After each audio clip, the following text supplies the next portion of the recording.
The first thing that hit me was the smell: wet dog, gasoline, and something metallic that I would later realize was blood. Then came the voice, small, cracked, desperate, right outside my bedroom window at 3:19 a.m. "Aunt Sage, please open the gate. I live in the back half of an old Victorian that was split into 2 units. My front door is actually a side gate that leads to a narrow alley. No one uses it except the mail carrier and raccoons." I threw on a robe, grabbed the baseball bat I keep for exactly this reason, and ran barefoot into the sleet. A boy was on his knees in the alley mud, dragging a little girl by her wrists. Both of them were barefoot. Both were wearing nothing but soaked Halloween pajamas, his a skeleton, hers a ghost, even though it was February 3rd and the temperature was 17 degrees. The boy looked up.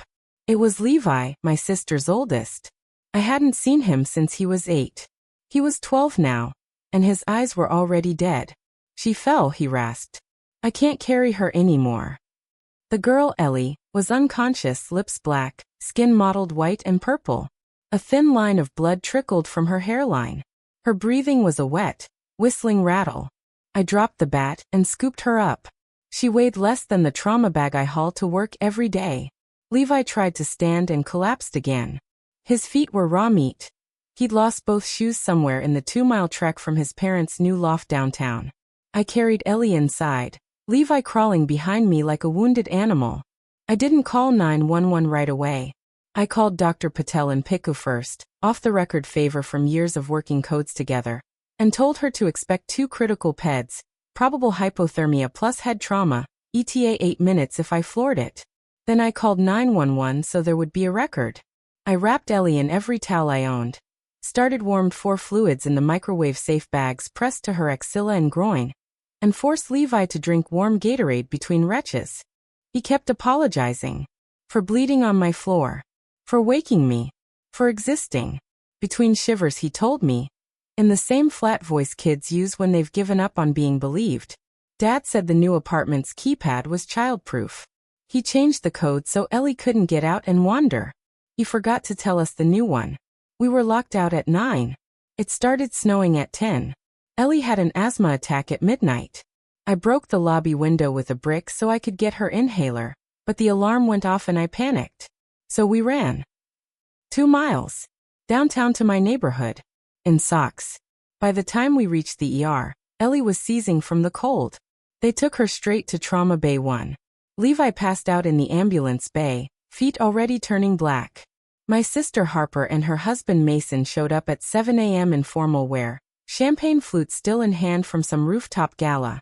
Harper took one look at me in blood-stained scrubs holding Levi's frost-sloughing hand, and started screaming that I'd kidnapped her children who weren't even mine. Security footage later showed Mason trying to bribe the charge nurse with a black Amex to make this go away. It didn't go away.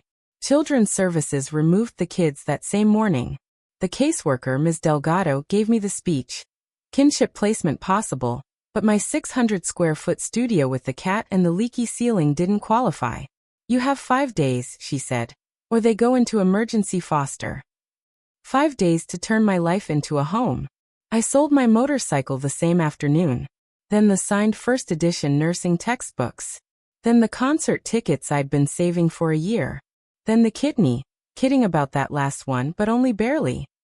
I bought air mattresses that converted to bunk beds, carbon monoxide detectors, outlet covers, and a lifetime supply of children's Tylenol.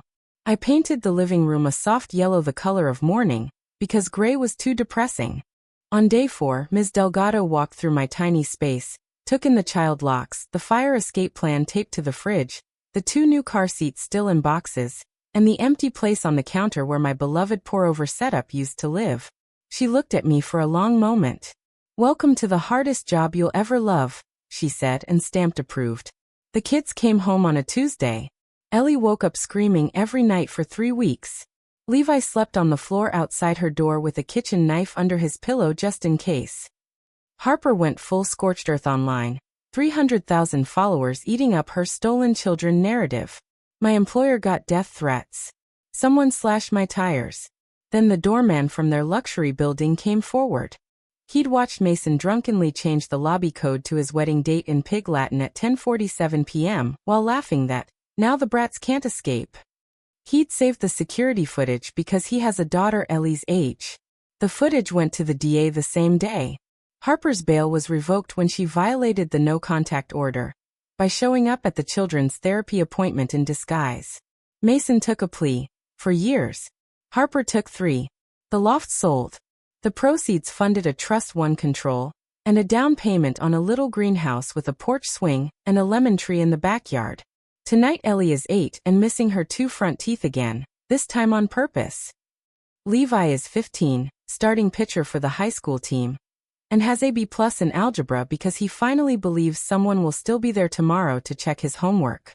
Every February 3rd we eat ice cream for dinner and watch the snow, if there is any, from inside, warm, safe, doors unlocked on purpose. Levi still flinches at loud noises. Ellie still checks that I'm home before she falls asleep. But last week Levi used his allowance to buy me a tiny glass hummingbird feeder. For the porch, he said, cheeks red. So you always have something beautiful to look at when you drink your morning coffee.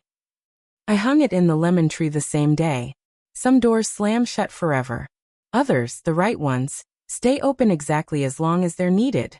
And if anyone ever tries to close ours again, they'll find me on the other side holding it with everything I have.